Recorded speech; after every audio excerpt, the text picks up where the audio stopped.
I'm Toby. I made this website. I'm proud of this website, and now I'm going to show you how it works. What we're going to do is I just finished creating an account.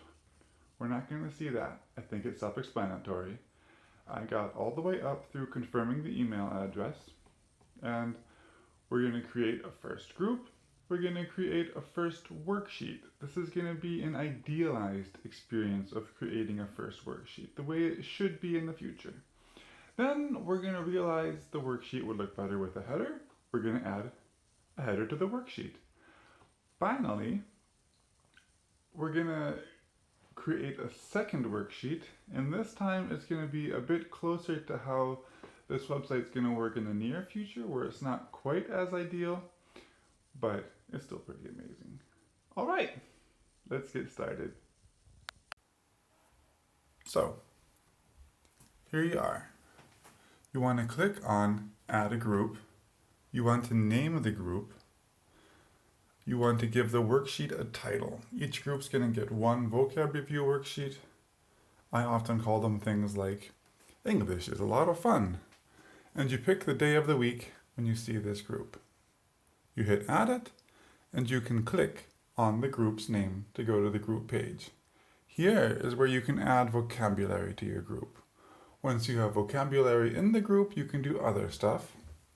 But first, vocabulary, each word, lowercase, on a new line, unless of course it's a word like Germany, in which case is capitalized.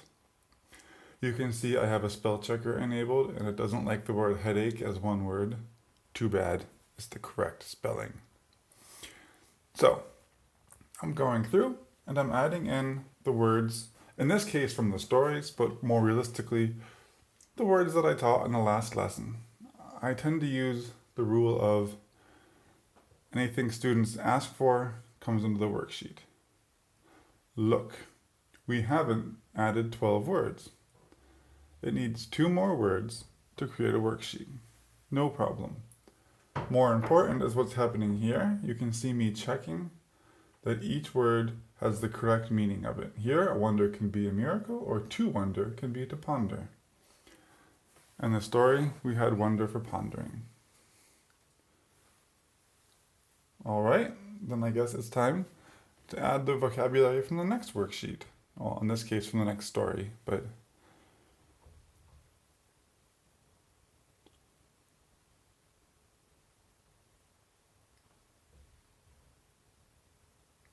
weirdly, a lot of my students don't know the names for punctuation. It could be my fault. We double check. Punctuation, take notes. In both cases, take notes is not defined yet. You'll see that in the next worksheet.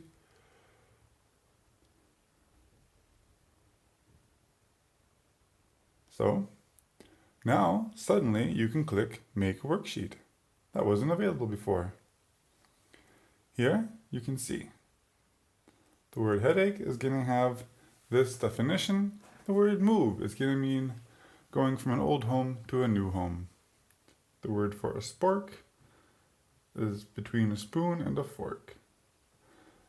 This is your chance to double check that I did a good job defining things. When you're ready, you can either make the worksheet, or here we're going to change the date. These aren't handed out on a special date, so in all caps, none removes the date. I'm going to hit make the worksheet, and look, I have a worksheet. We'll download it to give it a look.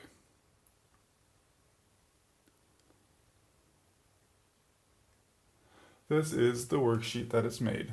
It's not half bad, but the stories that I copied it from had a really great header that just made them all look the same. Maybe it would be a good idea if I could add a header to the worksheet. We're going to go back to this group. Actually, no, we're going to go back to the main page and go to header management. I have to name the header.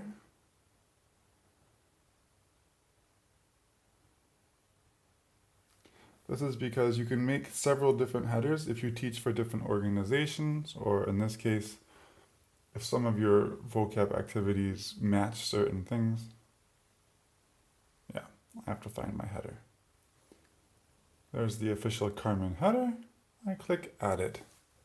You can see it's added, Carmen in New York City. I go back to the Carmen group. I want to scroll to the bottom where it says Group Settings. Look, there are headers. I pick it, I save it.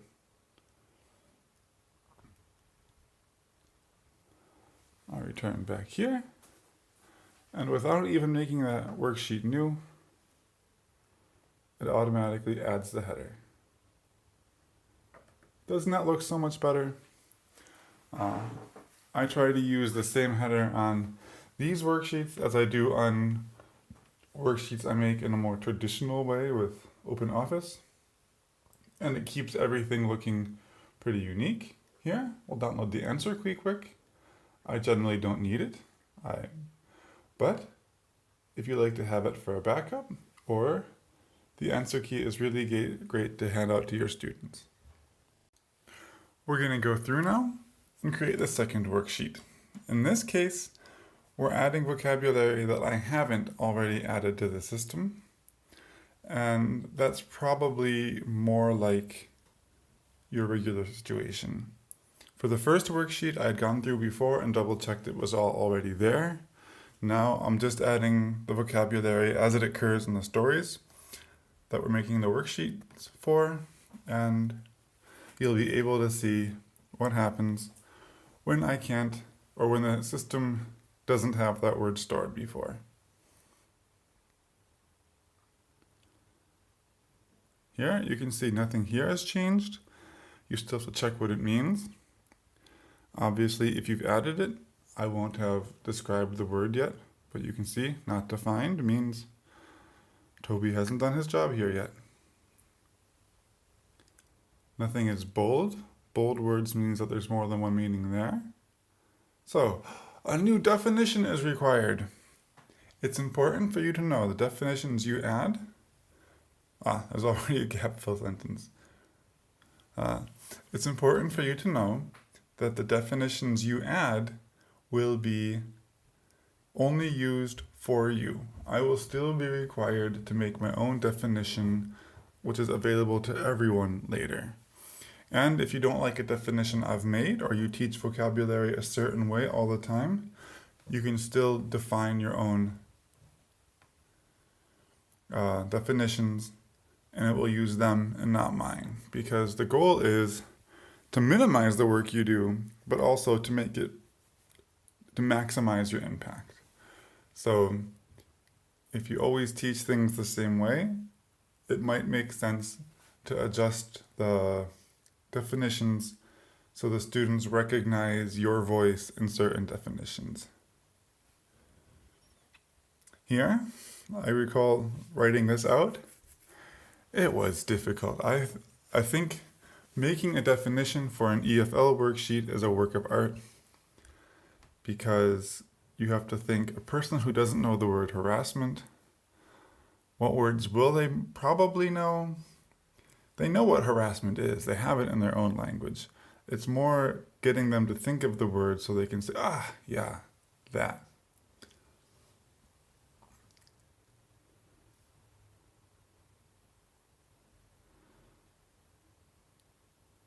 I apparently did more work here than I remember. Okay? No. Has anybody been counting how many of the 12 words are not yet in the system? I should have counted that.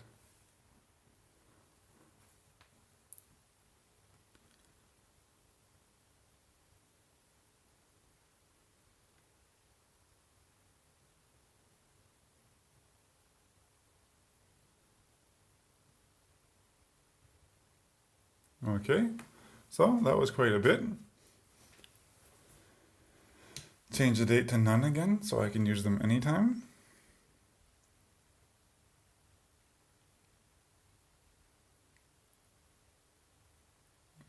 Interestingly, I had the word enemy already in the system, but not harassment. Also turnstile. I wonder when I taught turnstile. Or if somebody else did.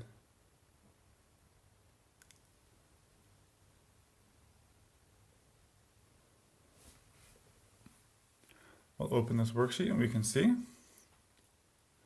the front is just like the last one. We're going to see a different kind of definition in a second.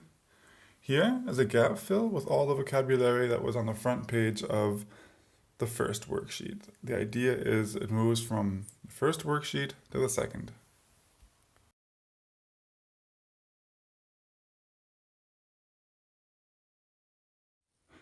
It looks like you're still watching. I don't know why. Great. So, since you're still watching this, we're going to do one more thing. I've just been busy making more worksheets, and I've gone through all the vocabulary in all 13 of those ridiculous stories. And perhaps, students might want to review. So there aren't a ton of review options yet. There are going to be more. But I'm going to show you two things. First, the random picture exercises on the worksheets. And then second, making a crossword and making a glossary of the vocabulary. Let's go have a look. Okay, we're going to make some review activities, but first I wanted to show you the third worksheet. Includes pictures because 9 of the previous vocabulary have a picture attached. The definitions are multiple choice, but now we're going to go back, close this, and have a look at review activities. After a certain amount of vocabulary comes off the worksheets, it's available for review. A glossary is pretty clear what it is. It's formatted automatically and quickly from the definitions you made. My experience is students don't really use these. Some want vocabulary lists. That's what I give them. They're also great if someone joins a group after 10-15 weeks and it feels fair. Here I'm clicking on crossword. It takes 4 seconds to make a crossword. And once these words here have been put into a crossword, we're going to see it. They won't be available for future crosswords. They'll still be available for other review activities, so that by the time they've been in a crossword and in a word search, and maybe later in a memory, students have seen them quite a bit. And look, crosswords are not available because we use those words up.